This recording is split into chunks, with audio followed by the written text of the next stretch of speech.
Nur für kurze Zeit bei Taco Fashion. Spare bis zu 30% auf alles mit den exklusiven Taco Friends Coupons. Jetzt schnell die App herunterladen, registrieren und beim nächsten Einkauf bis zu 30% Rabatt sichern. Taco Fashion. Zu günstig zum Weitersagen. Wusstest du, dass Zehntausende deutsche Unternehmen bereits Shopify nutzen? Von innovativen Start-ups bis hin zu Familienunternehmen mit langer Tradition? Die Commerce-Plattform Shopify revolutioniert Millionen von Unternehmen weltweit. Mit Shopify kannst du Produkte über beliebige Kanäle verkaufen. Ob persönliches POS-System oder umfassende E-Commerce-Plattform. Auch Social Media und Marktplätze wie Facebook, Instagram und eBay werden unterstützt. Dank der ständig wachsenden Auswahl innovativer Funktionen und des zuverlässigen technischen Supports ist es ganz einfach, dein Business mit Shopify aufzubauen. Ob Produktpräsentation oder Bestell- und Zahlungsabwicklung.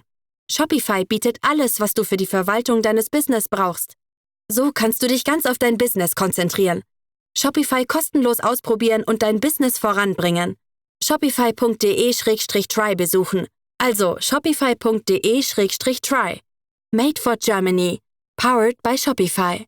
Welcome to the If Not Now, When podcast series. And my guest today is Dr. Kayode Fayomi, who is the former governor of Ekiti State, former minister of solid minerals, and lots of other things I could say. He has done, very active in the pro-democracy movement. Private citizen now. Thank you very much for being here. Thank you for having me. So, as you know, or as I've discussed with you previously, one of the reasons I started this podcast was because I really wanted to encourage more discussion of ideas in Nigerian politics. Mm-hmm. And the last time I saw you, you gave me your latest book called Unfinished Greatness, Envisioning a New Nigeria. Absolutely. Okay. So I hadn't heard about this book and I hadn't read it, but since you gave it to me, I read it and I was impressed. I thought, I never heard these ideas and I wouldn't have never heard about these ideas anyway, because there are very few, in my view, there are very few places where we're talking about ideas a lot in Nigeria. And so I wanted to make sure that I find a way to share some of those ideas with Nigerians, right? So that's part of why I asked you, and thank you for accepting the invitation. No, it's a pleasure. Come. So in the book, you talked a lot about how Nigeria could lead Africa and influence the world. But it can't do that without getting its home in order first. Absolutely. But so tell me a little bit more about why you wrote the book and maybe some of the, and then we can take it from there. Thank you, Amaka. Well, I've written many books, but I wrote this book in the heat of COVID-19, where all of us were stuck up at home and not able to do anything. But it also, at that moment, I saw opportunity in the adversity that the world was experiencing. And it was around the time that I started thinking about running for the presidency. Mm-hmm. And I felt, look, okay, if I am going to run for Nigeria's presidency, I would really like to hinge it on my own agenda for Nigeria. Mm-hmm. How do I think some of the challenges that we're confronted with as a nation could be addressed by leadership acumen? And as someone who has operated both at the national and subnational levels and also ended up as chairman of the Nigerian Governors Forum, I thought I could share my own thoughts and ideas about those issues that are germane and that clearly were going to come up amongst serious Nigerians who naturally should ask, why are you running? What do you want to do differently? Yeah. And how do you want to do it? Right. That's essentially what the book focused on. Some of the ideas Nigerians have always talked about: restructuring. Okay, I was going to say, give us a high level. Restructuring. I talked about foreign policy there. I talked about intellectuals in politics. I talked about the place of religion in Nigerian politics. I reviewed 20 years of democratization, 2019 to the period that we're in. Those were the highlights of the book. And I tried to ensure that they dovetail into one another, and ended up with what I call my own agenda for Nigeria, pulling together different strands of the arguments that are run through the book. Okay, so we can talk more about that. But first, I guess, let me ask, one of my favorites, two of my favorite lines, right? Let me start with the first one, was where you said, and I'll read the quotes, "Nation building is a never-ending process. We'll be doing it for the next 1,000 years." Correct. And you were discussing this in the context of the complaints that we complain a lot as Nigerians about the structure of the country and how we want it to change and whether we want it to change and whether we should change this way or that way. And I thought that was salient for me, because the point I thought you were making was, and you said this in the book actually, is restructuring should be about making the current structure work better, yes. Right? So I guess tell me more about like your thinking there and like what we should be doing instead of thinking about changing the structure. Okay, thank you. Well, I started from the premise that we engage a lot in a lot of blame game. Oh, this is why we are having this problem, and this is why we're not having it. This is what restructuring should mean. This is what it shouldn't mean. And if you gather 10 Nigerians, they will give you 10 perspectives on their own understanding of restructuring and how it should work. My own idea at the time was to try and also, as a student of history, to look around the world. Which country has really ever achieved perfection in its own structure? As a matter of fact, the Americans talk about towards a more perfect union. In other countries, they talk about building blocks of development. Every country historically goes through a trajectory. What you don't want is reversal. You want progress. And remaking Nigeria, as I argued in the book, shouldn't be about unmaking Nigeria. Because once you start talking about unmaking, about secession, about going our different ways, you're basically arguing that there's no point. Yeah. The future is bleak. And this project is no longer in the hands of architects and builders. It's ready for demolition. And my argument in the book simply says, remaking Nigeria is making Nigeria work better for all peoples of Nigeria. That's the essence of it. Not a segment, not an ethnicity, not a religious caucus or an elite class, but making it work for all Nigerians. And that's what I went through in the book. I think I used several analogies, including Ben Okri's famished road. Yeah.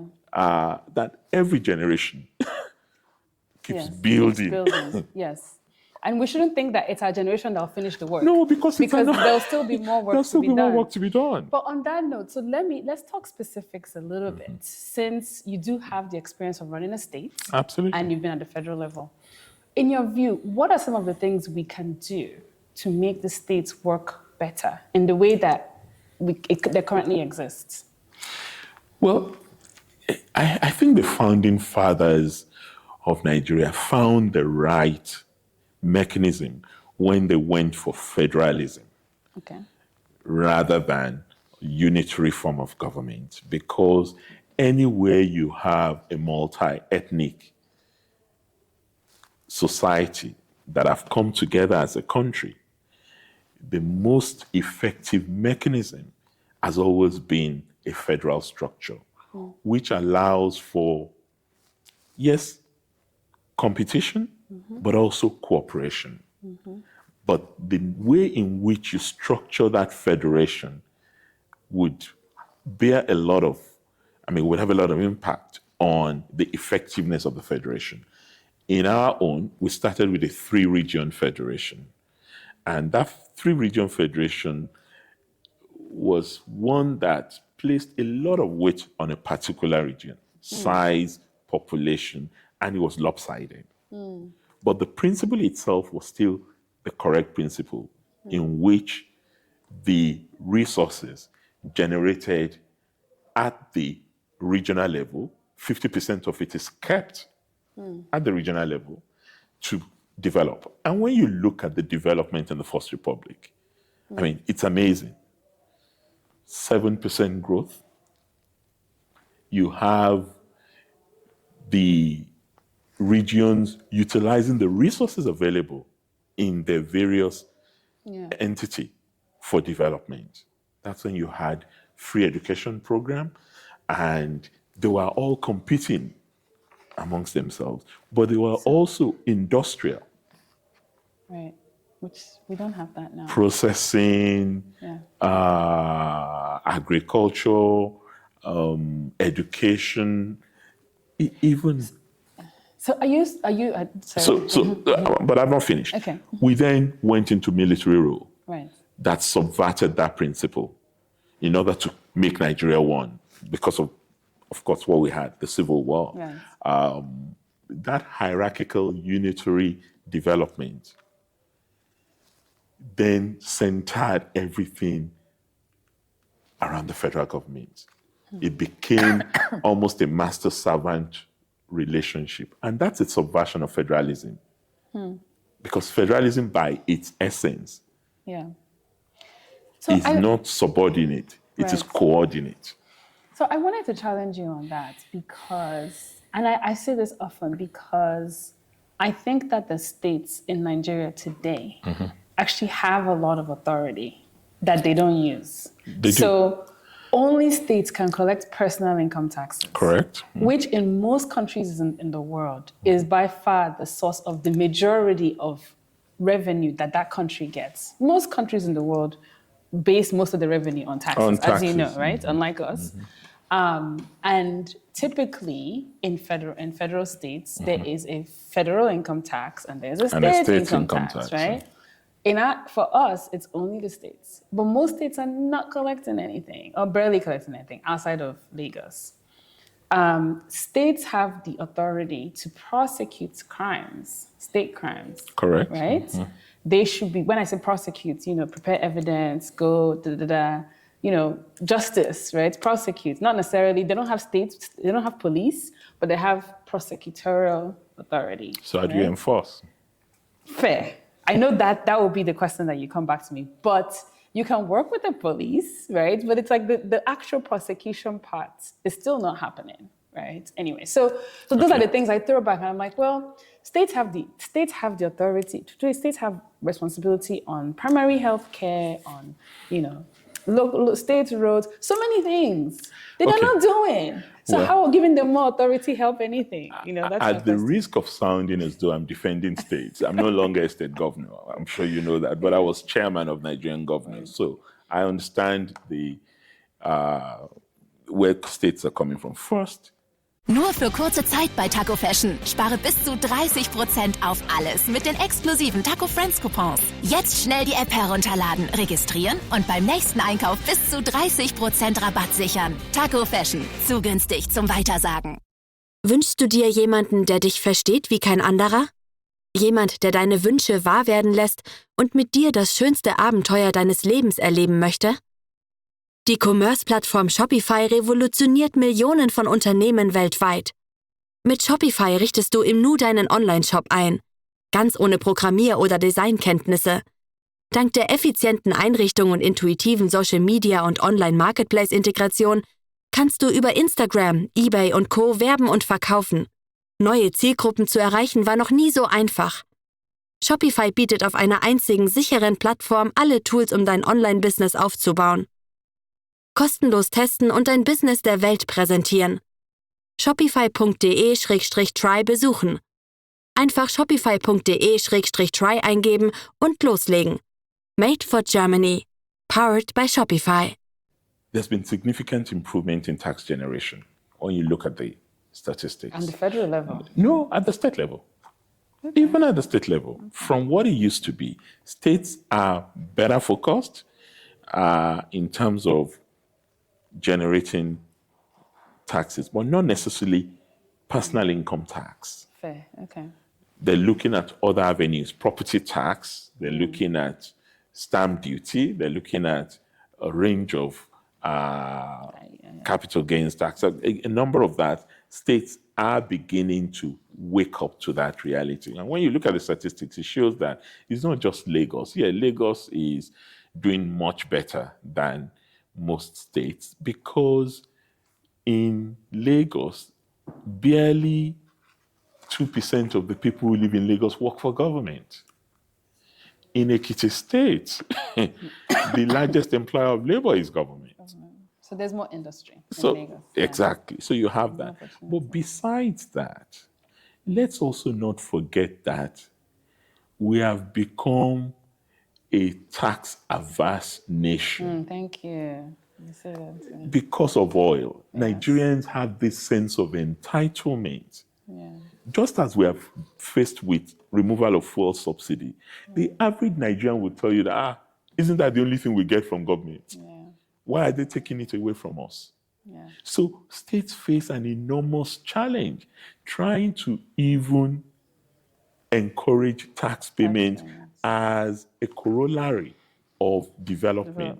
Now look, if you pay more tax, you will see the evidence in what we do because the governor is not a magician. It is the resources available that is going to put to use in your own interest. So we have that psychological challenge to overcome. Right. And it is oil driven. There's no other reason for it because in the 60s, even though there was that challenge too, Chief Obafemi Awolowo in the Western region, for example, charged £1 when he wanted to start his free education program. It cost him an election, but he did it. So that mentality is still How do we get present. that? How do we change that? Let me put it that way. I mean, I think I always say my view, and I would love to. I always say that I think Nigerian elites should communicate, and the governments should communicate better, and I think even the intellectuals, where are the intellectuals? They should come out. You're right. We should communicate better, but we have a trust deficit that we must overcome, unless we want to delude ourselves. The average Nigerian citizen does not trust the leader. Yeah. The leader also does not trust the citizen. So you have this Gramscian logic. Why don't the leaders trust the citizens? Because we know why the citizens don't trust the leaders, right? Because the leaders also feel, okay, what you're accusing us of, all you want to do is get to this position and repeat the same thing. You two, you want to do the same. So how do we we're break? not different. It's a chicken and egg problem. It's a chicken So and egg problem, but the cycle has to be broken by leadership, not the followership. Right. The leadership has a responsibility to continue to communicate, and to gain credibility by doing rather than talking. Right. Unless people see a direct correlation between what you say as a leader and what you do, you cannot say, tighten your belt. You cannot say, we must manage the resources we have. And you as governor go around in a 30-car convoy. Right. It does not. It's just signaling. It does not match. But when the people see you in your 2-car or 3-car convoy, or even in a no-car convoy, they begin to say, he's managing our resources very sensitively, very intelligently, and in accordance with how we would like to see things done. But then again, the same followership you're talking about are sending the same leader messages to come and take care of the school fees of their children of their mother who has just died in the It's not village, whose funeral must be done. It is the same leader that they want. And they're not asking that, where is the money that he wants to give me for this funeral, for this marriage, for this school fees? Where is it coming from? And it's not just me. It's 10,000 other people lining who are in, sending it to him. Yeah. And you know his salary. You know what he gets as a governor. Yet you pile these responsibilities on him. So we're all disingenuous. We're just pretending, and time is not on our side. Right. Particularly now that we have such a youthful population that is fed up with us as leaders and political drivers who are not doing enough for them. They don't want to know why you're not doing enough. They just see that their life is not better. And of course, the exit strategy is japa to wherever they want to go, in the hope that things will get better there and that their talents will be better utilized. And more often than not, you really discover that their talents are better utilized because the opportunities are maybe more in those settings. Because Nigerians generally are driven, they are determined, they want to do well, they want to compete. And I mean, I walk into restaurants in London and everywhere you hear is Rema or Bonner Boy or it's just that's power.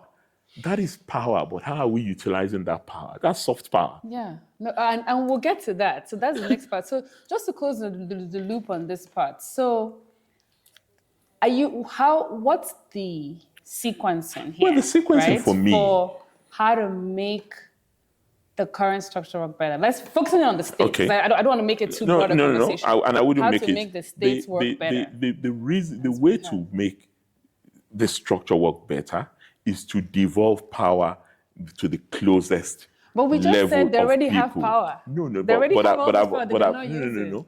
but what you don't just devolve power, you also ensure accountability. Okay. So you need to raise the consciousness of the population. Thank you. So that's what I was going to ask. If you are bringing, if you're generating 40 billion or whatever, how are you utilizing it? Mm-hmm. When I was governor, we used to run what we call citizens' budget. Mm-hmm. And what was citizens' budget in Ekiti? I go around to the communities before the budget cycle every year. And in each community in Ekiti, they will tell me the top 3 priority projects, which is then fed into the state budget. And we even give them some of the resources to implement the projects themselves, rather than implement it for them. So I like this first step. Whose responsibility is it to raise the consciousness of the population? Because not every governor, with all due respect to all the governors in Nigeria, not every governor wants to be held accountable. Right? In fact, most governors don't want to be held accountable. Well, there's a lot of politicking about calling on the federal government. Federal government insecurity. Amaka, you may be right, but one significant development as chairman of the Governors Forum was a program that I ran for 4 years. And in every single state, and I don't think it's changed now, you can go to the website and find the financial audited statement of that state. Every single state? Every single state, because we also offered incentives for them to do it. So then that means we provided training at the Governors Forum. You can also, not just that, you can find procurement data. They've awarded this contract in your state for this amount of money. These are the people who competed for the project, and this was the person who eventually won the bid. So then that means, in my view, then there's a responsibility for people like me, for the citizens, for the media, exactly, to be talking about those numbers, and for civil society, saying, exactly, what are you doing, right? Because that's how you're going to raise consciousness and increase accountability. If you come from a state like Ekiti, where we had a Freedom of Information Act, beyond the General Freedom of Information Act that is in the national one, we actually instituted our own. So you can come and ask. Yeah, okay. And you get the information. But people are so cynical. These sites of progress, these things that are happening, majority are not even aware of it because they're just struggling to eke out a daily living. That's where the information and consciousness also comes in. Oh, yes. So it sounds like, to me, this is a big part of the solution. We need to talk more about what it is that we're doing. And we need the media to also follow. I mean the government, the governments, not just at the federal level, but also at the state level. Talking about what it is that they're doing, what we should be held accountable on. And then it's also up to the media and the people to follow up and hold accountable. And then I feel like my own view on this issue of giving states more authority is if I need the states, I need all the states to show that they can handle the authority that they already have. The problem is that they can use it, look, right? Even to development, use, and then we can give them more. But again, I'll give you a fact that is not often known. Development partners are discovering that it's better for them to invest in states than to give money to federal government. Yeah, I mean the states. Because federal governments they either don't spend the money or they fritter it away. The mind-boggling corruption that takes place in this place. Nur für kurze Zeit bei Taco Fashion. Spare bis zu 30% auf alles mit den exklusiven Taco Friends Coupons. Jetzt schnell die App herunterladen, registrieren und beim nächsten Einkauf bis zu 30% Rabatt sichern. Taco Fashion. Zu günstig zum Weitersagen. It's just typified by what you just saw with P&ID. Yeah. That is the numbers they talk about. I always ask myself, and I ask my colleague, this kind of numbers, where are you even going to get that kind of money in the States in the first instance? You are struggling to pay salaries. Yeah, most of the states are not viable. So, I mean, when I became chairman of the Governors Forum, the World Bank project in states, it was 60, in fact, it was 80-20. More of the money was going to federal government than to states. Now it is 70 to states, 30% to the federal. I think that's fair. As long as we start to spend equal time and attention, also talking about the states, because we spend all our time talking about the federal government. You should talk about them. Talk about the states. Talk about the states. Hold them accountable. Hold their feet to fire. There's nothing wrong with that. Yeah. But if you want to see real development, leaving the money in Abuja will not get you development. It won't get you any development. You have to find a way to push the money. And I'm not saying push to government in the states. Find a way to push the money to communities, to the people, to projects that would have greater impact on development. Because the states are really the engines of development. I agree. Okay. So let's transition to the external stage. Let's assume... I wanted to actually... Okay, you made that point earlier. The dichotomy is a false one. Which one? You cannot separate domestic from the foreign. As a matter of fact, in many places, the foreign becomes the extension of the domestic. Right. And that is why we need to get our act together. Yeah. Fair. Mm-hmm. Fair, you're right. But assuming that, in some ways, like you said in the book, if you don't have your home in order, and a part of the reason why Nigeria has become so much less active on the global stage is because we have so many issues. Yeah, we do. It's like, I mean, when the Niger coup happened and President Tinubu was, front and center trying to handle it, currency started falling because people were worried about a war. It was like, there's no cabinet, what are you doing? It was just, there was too much going on at home, right? There was too much going on, but President Tinubu was right to have taken the firm stance he took on the Niger question. Yeah. Because it's about promoting norms and standards to which we were the leading country. ECOWAS and the African Union have been very clear and consistent on unconstitutional change of government. The Protocol on Democracy and Good Governance, the ECOWAS Protocol on Democracy and Good Governance, is also very clear. It's not been consistently applied over the years. I mean, we also saw what African Union did when Egypt had the coup,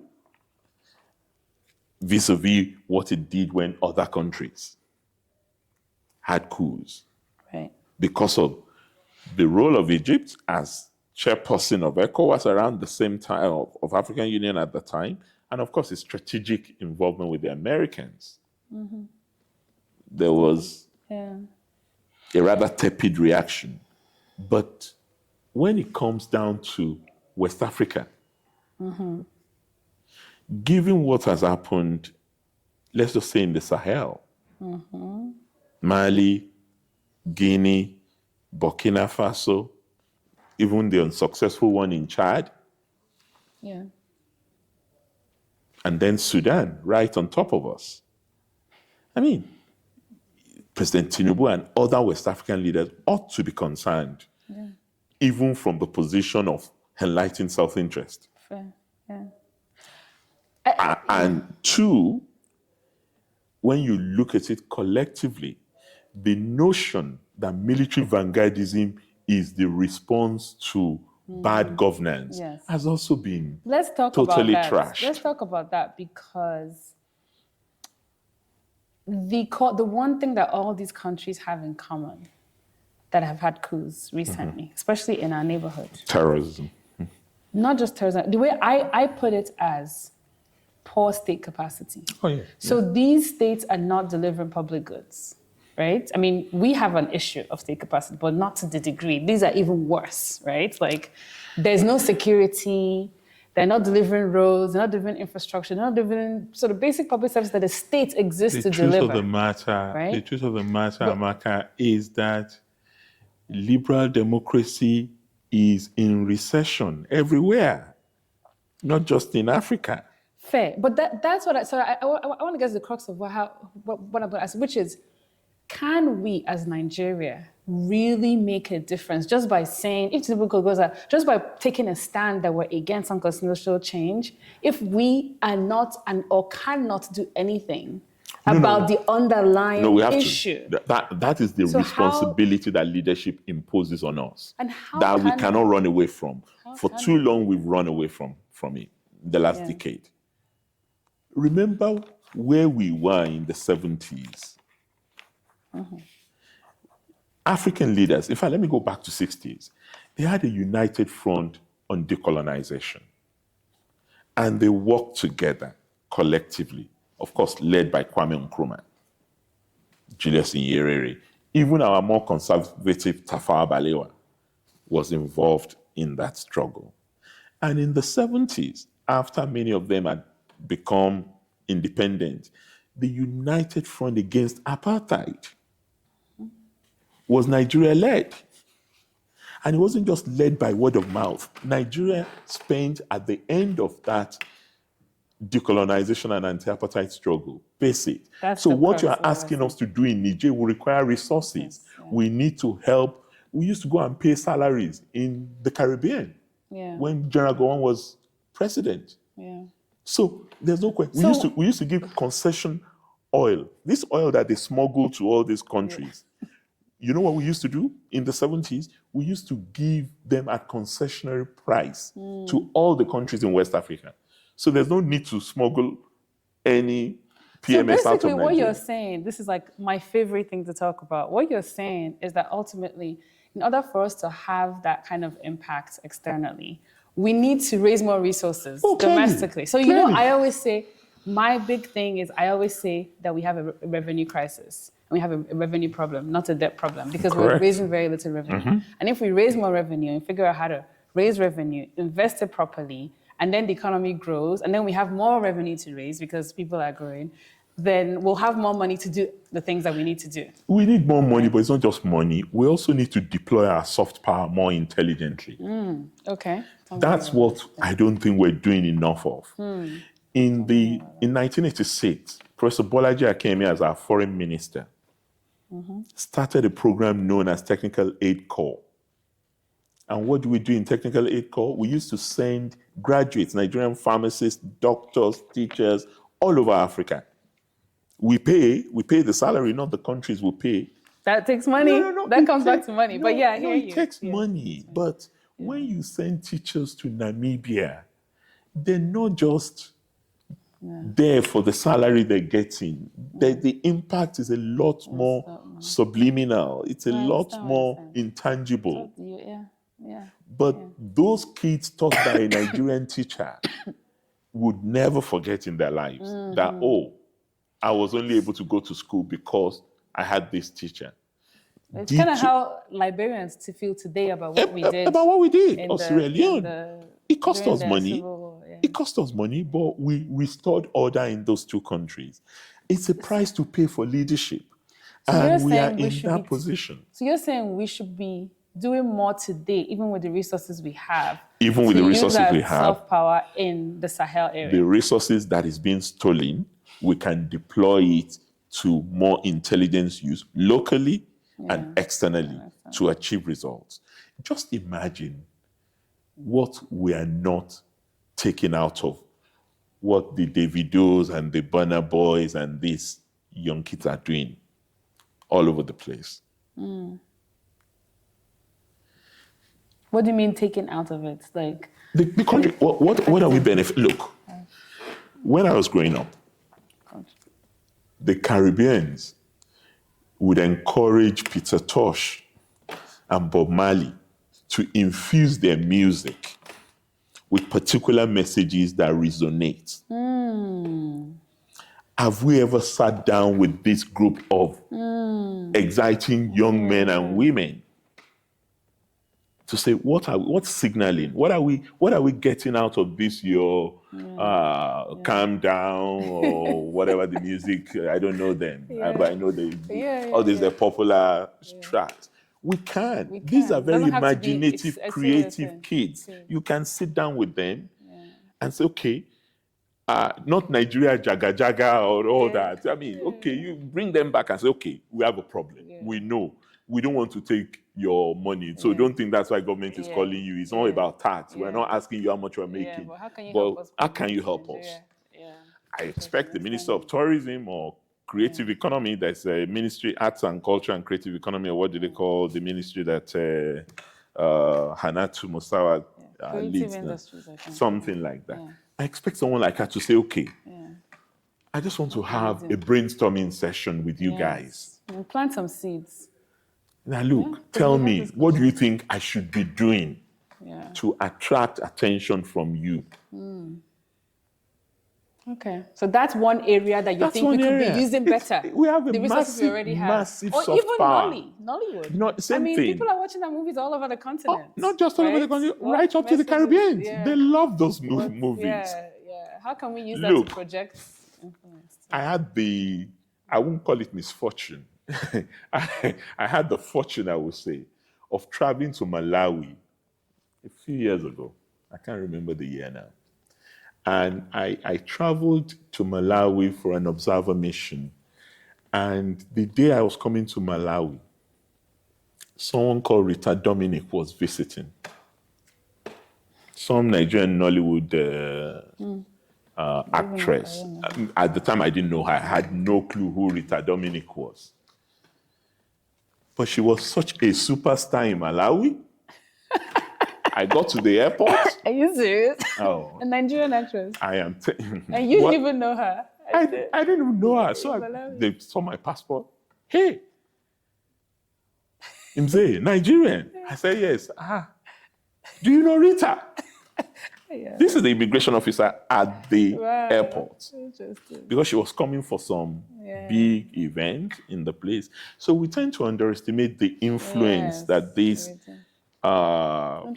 creative people have. So, and it's intangible, but government can deploy it a lot more intelligently. Actually, another idea I'd heard since you mentioned this, I think it's very interesting, was that Nigeria should lead some kind of a development conference for Sahel. I'm not sure what that would work because what people are yearning for is the replacement. The people feel like France's influence has not been helpful for development. Absolutely. And they're yearning for an alternative. An alternative that they can relate to. And Nigeria is best placed to do that. But that could speak to the developmental issue in the place. I think, and when we talk about communication, right? I don't think we've addressed that issue in our even when we were intervening in Niger. No, we haven't. We did not communicate clearly. No, we haven't. In a way that spoke to those desires, I think the last time we did that was when we were involved in anti-apartheid struggle. Every single Nigerian was conscious of what we were doing. Yeah, that's really we were engaged. We were. So what happened? I know we've talked about this. I don't want to dwell on it. Like, why did we stop? What happened to that because you describe it, I read, this speech that you gave recently about how people were engaged in what we were doing externally. Oh, yes. There was an awareness, there was a consciousness. And I assume that was because there was communication coming from the top as well. And you have to evoke people's agency by giving them a vision of what you want to be, right? So what happened? Did our leaders just lose ambition? Did they lose vision? Like, what happened? Why did we start? No, this is a hard question because I think the last 20 years has been challenging. And frankly, we probably ended up with leaders that were less than ambitious in terms of the greatness of Nigeria, particularly after Obasanjo. Yeah. Obasanjo was very involved. He was focused on that. He had a clear idea of Nigeria as leader in Africa, and he did a lot to push that agenda. But subsequently, we lost interest. We seem to lose interest. Well, I think we just had leaders that punched below their weight, below the weight of Nigeria, or that pulled Nigeria down to their own size. That's fair.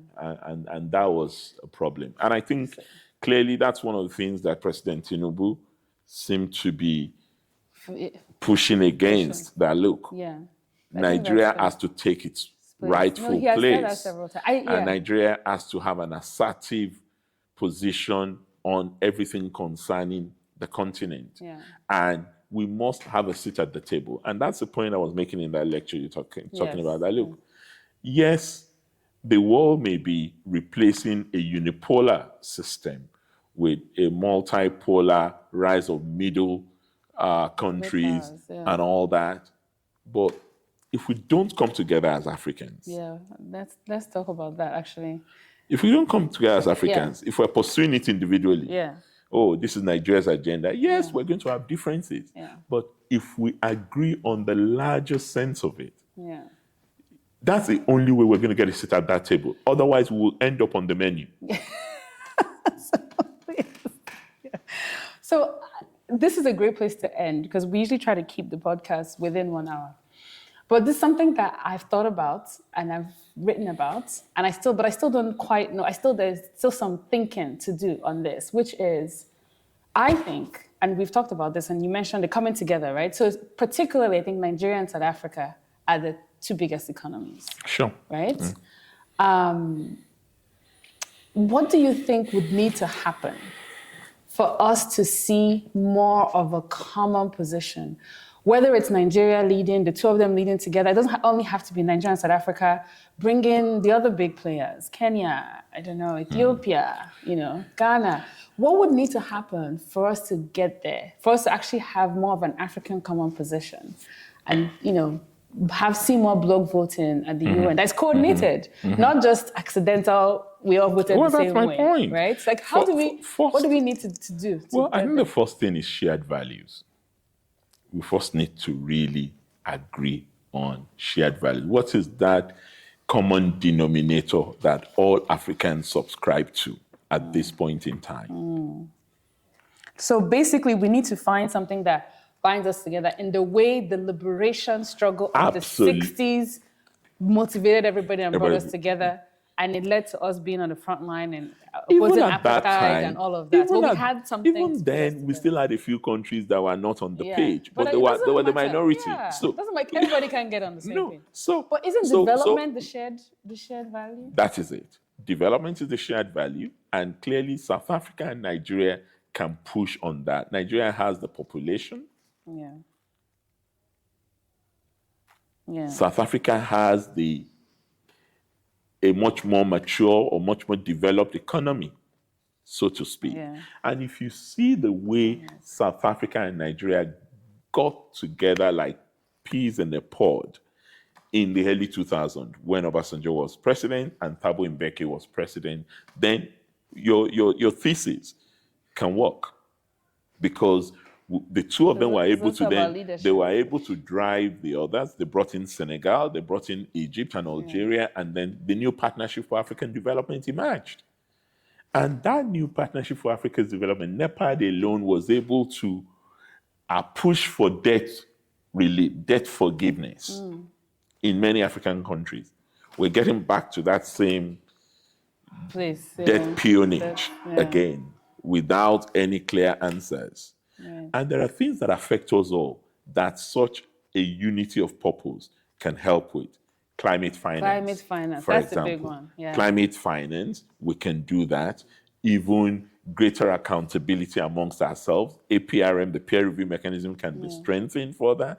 And also, even restructuring reform of the United Nations system. That's a big one. We can work together on all those things. And we have a lot of votes. We do. If we came together. And it's a game of numbers. We have a lot of and votes, now that we're talking about middle-income countries rising, this country was a pioneer of the concept of medium powers. Nigeria, way back. Yes, I remember that. But now we're not even G20. We're not there. BRICS, we're not there. BRICS was supposed to be BRICS. Nigeria dropped the ball. Well, South Africa can use its active role there to pull in Nigeria and then find a way to work on the others. Although I heard we didn't want to join BRICS. That's not, we didn't apply, not because we didn't want to. But there is a lot of issues around that. The government was new, so maybe, but for me, G20 may even be more critical than at this point for us. But the important point is some of those issues that have divided us, we need to also rise above it. You mean divided us and South Africa? Nigeria and South Africa particularly, because if those things have not divided us, I mean, South Africa was forever grateful to Nigeria. But now nobody knows. No, they don't even remember what we did.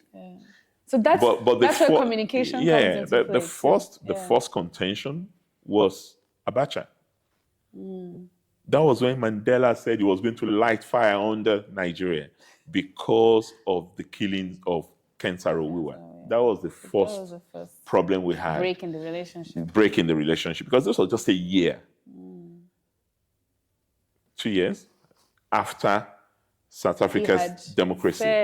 We had done a lot. Yeah. And don't forget, particularly MKO Abiola had contributed a lot to that anti-apartheid struggle. Spent a lot of money. He was treated as royalty at Mandela's inauguration in 94. So, understandably, when all of that started happening... So you're saying those things that divided us that no longer exist? We just need to rise above it. Some of it exists. We were competing for the Security Council seat together. So that was national interest. It wasn't a case of dividing us. We just wanted the seat. They wanted the seat. Egypt wanted the seat. So no, we should all work together. Exactly. I think we should just work together and put African Union there. And then control the AU. And then control the AU so that all of us can be on the same page. We also had two other problems. We didn't support South Africa when Nkosazana Zuma wanted to be chairperson of the African Union. And then we disagreed over resolution of the crisis in Côte d'Ivoire. So all these things had come together to create a bit of a... And don't forget, under President Jonathan too, we had that crisis of the $9 million that was seized. Oh, in South Africa? Yes, the aircraft. It was Nigeria's money. $9 million. So we've had these frictions that we need to... So now, I mean, what do you think it'll take? Is it as simple as there's a new leadership in Nigeria now, they should go reach out, leadership, fresh blood, clear the air, start talking? Is it that simple? In international politics, chemistry works. Chemistry matters. It's intangible. You can't figure it out. But that was something Obasanjo had. He was able to... He had the presence. He had the presence. He had the profile. He has a rustic... There's a certain rusticity about him, like a villager that others like out there. And he leverages on it a lot. I'm not sure our president has demonstrated that yet. And I'm not sure he's in a position to do so. Because that will require a lot of traveling, a lot of activity in order to stamp his authority. And he has a lot of problems at home here. And he wants to resolve problems at home. I mean, he gave a good speech here this morning about what we can do in 3 years, what we can do in 20 years, how we can turn this into $1 trillion economy, and the role that private sector can be. It was a very, very inspiring, positive speech. But so he can do that on the global stage too. Well, this thing, yes, we're in the age of COVID, but you can't be doing this on Zoom. Yeah, People it's need to. in person. You need to really engage physically. Diplomacy is different. But it doesn't. Do you think it has to be the president? Can his team, members of the team, do that? Actually, his vice president is very good at that. Yeah. His vice president is very good. Yeah. The foreign minister is still trying to find his feet, but he too is very articulate. So, but there are opportunities. But there are also egos clashing. Presidents only like to talk to presidents. Yeah. They don't like to talk to foreign minister or to vice president. So it's something that really falls on the president. So international diplomacy is the forte of the president. So let's end on this note. Are you optimistic or not about Nigeria being able to do, so the two things we've talked about, the domestic front, trying to make the current structure work better, delivering, which I think we agreed on, like it needs more communication, more accountability, more communication from our leaders, and then more accountability from the people, right? And then on the foreign policy part, it needs investments it needs investment, not just in cash, but investments in personal, interpersonal relations. And clearly, I'm cautiously optimistic. Understandably, I know how things were and how things are now, and the opportunities that are there for us. If we remain consistent, dogged, and determined, and we have a plan. I'm yet to see a comprehensive plan in place. But if we have a plan, or we follow what is in the 2021-2050 agenda that was developed by the Buhari administration, with a few tweaking, bringing in the 8-point agenda of the Tinubu administration, and religiously delivering on it. And communicating it to the people. And right now, the bank that we started with is beginning to reduce to a whimper. And we need to re-energize. We need to re-energize it. I mean, when newspapers like the Financial Times are beginning to write editorial to say, oh, well, we don't know what is going on. And Daily Trust, I saw today, writing an editorial about where is our government and all that. We're losing momentum. So we need to really re-energize, recalibrate, and invest a lot of confidence in the market. Right now, there's a run on our money. And that is lack of confidence in the market. Lack of confidence, Well, that's a good place to end. Thank you so much. It's unfinished greatness. It's unfinished greatness. We circled right back. Exactly. We circled right back to where we started. But we need to continue. There's more to be done. Nation building is a never-ending project. Thank you. And so we'll keep working on it. Thank you so much for your time. Great conversation. Loved it. Hopefully having you back. And thank you.